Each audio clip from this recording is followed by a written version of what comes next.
نبی اکرم صلی اللہ علیہ وآلہ وسلم کی ولادت باسعادت کے سلسلہ میں ہمیں خوشیاں کرنی چاہیے نہیں کرنی چاہیے، جشن منانا چاہیے نہیں منانا چاہیے، اس کے بارے میں شرعی حکم کیا ہے؟ تو اس کا جواب یہ ہے کہ خوب ٹکا کے جشن منانا چاہیے، خوشیاں کرنی چاہیے۔ اللہ تبارک و تعالیٰ قرآن پاک میں ارشاد فرماتا ہے قُلْ بِفَضْلِ اللَّهِ وَبِرَحْمَتِهِ فَبِذَلِكَ فَلْيَفْرَحُوا، سورہ یونس آیت نمبر 58۔ آپ کہہ دیجئے کہ یہ اللہ کے فضل اور اس کی رحمت کے سبب سے ہے، پس مسلمانوں کو چاہیے کہ وہ اس پر جشن منائیں، اس پر خوشیاں کریں۔ جشن فارسی زبان کا لفظ ہے، اس کا معنی ہے خوشی، خوشی کی محفل، عید کا دن۔ تو نبی اکرم صلی اللہ علیہ وآلہ وسلم آپ اللہ کا فضل ہیں، آپ اللہ کی رحمت ہیں، اس میں کوئی شک و شبہ نہیں ہے۔ کسی بھی مومن کو اس پر کسی حوالے کی ضرورت نہیں ہے، کسی دلیل کی ضرورت نہیں ہے۔ ہر مومن یہ تسلیم کرتا ہے، دل و جان سے مانتا ہے کہ نبی اکرم صلی اللہ علیہ وآلہ وسلم خود اللہ کی رحمت ہیں، اللہ کا فضل ہیں، اور ان کی ولادت باسعادت بھی اللہ کا فضل ہے اور اللہ کی رحمت ہے۔ لیکن اس کے باوجود ہم آپ کو اس کا حوالہ بھی دیتے ہیں۔ حضرت امام جلال الدین سیوطی الدر المنصور میں ابو الشیخ سے روایت لائے ہیں اور خطیب بغدادی اور ابن عساکر سے روایت لائے ہیں، اور اس میں حضرت عبداللہ ابن عباس رضی اللہ تعالی عنہما نے اس آیت کی جو تفسیر بیان کی ہے وہ موجود ہے۔ آپ فرماتے ہیں قُلْ بِفَضْلِ اللَّهِ قَالَ النَّبِيُّ صلی اللہ علیہ وآلہ وسلم، اللہ کے فضل سے مراد نبی اکرم صلی اللہ علیہ وآلہ وسلم کی ذات گرامی ہے۔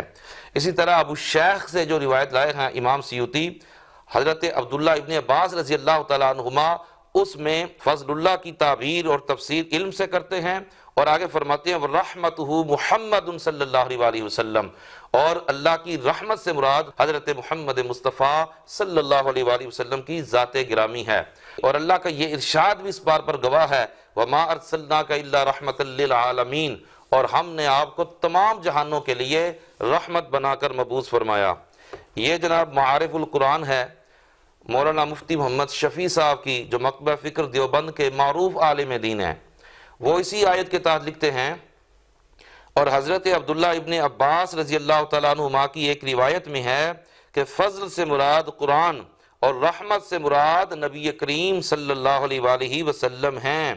قرآن کریم کی آیت وَمَا أَرْسَلْنَاكَ إِلَّا رَحْمَةً لِّلْعَالَمِينَ سے اس مضمون کی تائید ہوتی ہے۔ خود نبی پاک صلی اللہ علیہ وآلہ وسلم نے اپنے آپ کو کئی موقعوں پر رحمت للعالمین اور رحمت قرار دیا۔ سنیے کنز العمال میں حدیث پاک موجود ہے، حضور صلی اللہ علیہ وسلم ارشاد فرماتے ہیں ان اللہ عز وجل بعثنی رحمت للعالمین، بے شک اللہ عز وجل نے مجھے تمام جہانوں کے لیے رحمت بنا کر بھیجا، اور فرمایا انما بعثت رحمتا ولم ابعث عذابا، میں رحمت بنا کر مبعوث کیا گیا، عذاب بنا کر میں مبعوث نہیں کیا گیا۔ یہ بھی کنز العمال کی روایت تھی، اور مسند احمد میں، الشمائل میں، مصنف ابن ابی شیبہ میں یہ روایت موجود ہے۔ میرے آقا نے فرمایا انا نبی الرحمتی، میں نبی رحمت ہوں، اور آپ نے فرمایا انا رسول الرحمتی، میں رسول رحمت ہوں۔ تو اس میں کوئی شک و شبہ نہیں ہے کہ آپ صلی اللہ علیہ وسلم، آپ کی ذات گرامی اللہ کی رحمت بھی ہے اور آپ اللہ کا فضل بھی ہیں، اور اللہ فرماتا ہے کہ اللہ کا فضل ملے اور اللہ کی رحمت ملے تو تم جشن مناؤ۔ تو بھائی ہم اس لیے 12 ربیع الاول کو جشن مناتے ہیں کہ اللہ تبارک و تعالیٰ نے حضور علیہ السلام کی صورت میں ہمیں اپنا فضل بھی عطا فرمایا ہے اور اپنی رحمت بھی عطا فرمائی ہے۔ اب کوئی یہ کہتا ہے کہ جناب 12 ربیع الاول کو تو آپ کی ولادت نہیں ہوئی، 12 کو تو آپ کی وفات ہوئی ہے، آپ کی ولادت تو 9 ربیع الاول کو ہے۔ تو ہم کہتے ہیں چلیں آپ کی بات اگر ہم مان بھی لیں کہ 9 کو آپ کی ولادت باسعادت ہوئی ہے، مسئلہ اگر تاریخ کا ہے تو بھائی کوئی بات نہیں ہے، ہم 12 ربیع الاول کو مناتے ہیں، آپ 9 ربیع الاول کو منا لیا کریں، منائیں تو صحیح، تاکہ پتہ چلے کہ آپ کو بھی اللہ کے فضل اور اس کی رحمت کے ملنے پر خوشی ہوئی ہے۔ لیکن آپ کا تو مقصد ہے ذکر رسول کو روکنا، آپ کا تو مقصد ہے اللہ کے ذکر کو روکنا، تو یہ کبھی بھی نہیں ہوگا۔ انشاءاللہ ہم یہ ذکر رسول کرتے رہیں گے، سن لو حشر تک ڈالیں گے ہم پیدائش مولا کی دھوم، مثل فارس نجد کے قلعے گراتے جائیں گے، خاک ہو جائیں عدو جل کر مگر ہم تو رضا، دم میں جب تک دم ہے ذکر ان کا سناتے جائیں گے۔ تم کہتے ہو جی 12 ربیع الاول کو آپ کی وفات ہوئی ہے، تو وفات کو تو غم کرنا چاہیے، خوشیاں تو نہیں منانی چاہیے۔ تو ہم آپ سے یہ کہتے ہیں کہ کوئی ایک آیت پورے قرآن پاک میں سے لے آؤ، کوئی ایک حدیث پورے ذخیرہ حدیث میں سے لے آؤ جس میں اللہ تعالیٰ یہ فرما رہا ہو، جس میں نبی پاک صلی اللہ علیہ وآلہ وسلم یہ فرما رہے ہوں کہ تم نے 12 ربیع الاول کو غم منانا ہے۔ کوئی غم منانے کی کوئی آیت تو لے آؤ، کوئی حدیث تو لے آؤ، کوئی حکم تو دکھاؤ، کوئی ثبوت تو دکھاؤ۔ اور بھائی یہ تو پورے قرآن میں نہیں ہے کہ غم مناؤ، یہ تو پورے ذخیرہ حدیث میں نہیں ہے کہ 12 کو غم مناؤ، غم منانے کا تو حکم ہی نہیں ہے۔ اور ہم آپ کو یہ بتاتے ہیں کہ نبی پاک صلی اللہ علیہ وسلم نے غم منانے سے روکا ہے، آپ نے 3 دن سے زیادہ غم منانے سے روکا ہے۔ قرآن کیا کہتا ہے؟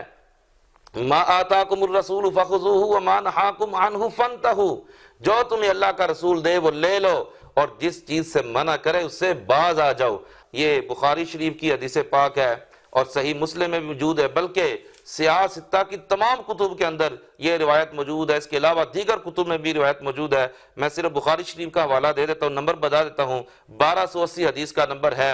اس میں نبی پاک صلی اللہ علیہ وسلم کا ارشاد گرامی موجود ہے، لا یحل لامرأۃ تؤمن باللہ والیوم الآخر، کسی عورت کے لیے یہ جائز نہیں ہے جو اللہ پر اور قیامت کے دن پر ایمان رکھتی ہے، ان تحد علی میت، کہ وہ میت پر سوگ کرے، فوق 3 دنوں سے زیادہ، الا علی زوج، ہاں وہ شوہر پر، جو شوہر اس کا فوت ہو گیا ہو اس پر وہ سوگ کر سکتی ہے، فإنها تحد علیہ 4 اشہر وعشرہ، اس پر وہ اپنے شوہر کی وفات پر وہ 4 مہینے 10 دن سوگ منائے گی۔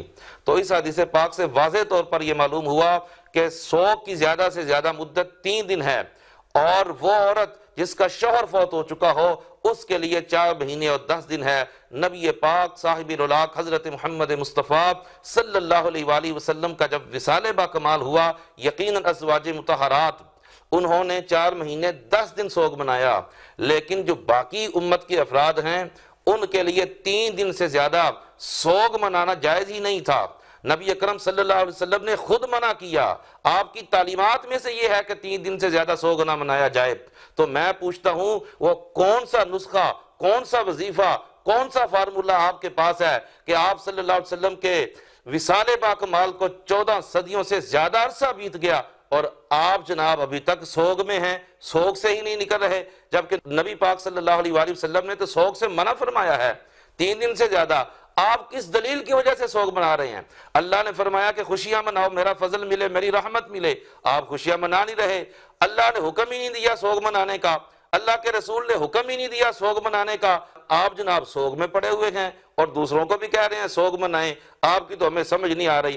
ہمارا کرنا اور نہ کرنا یہ اللہ کے حکم کے تابع ہے۔ ہم خوشیاں بھی مناتے ہیں تو اللہ اور اس کے رسول کے حکم کے مطابق مناتے ہیں، سوگ نہیں مناتے تو تب بھی اللہ اور اس کے رسول کے حکم کے منع کرنے پر ہم نہیں مناتے۔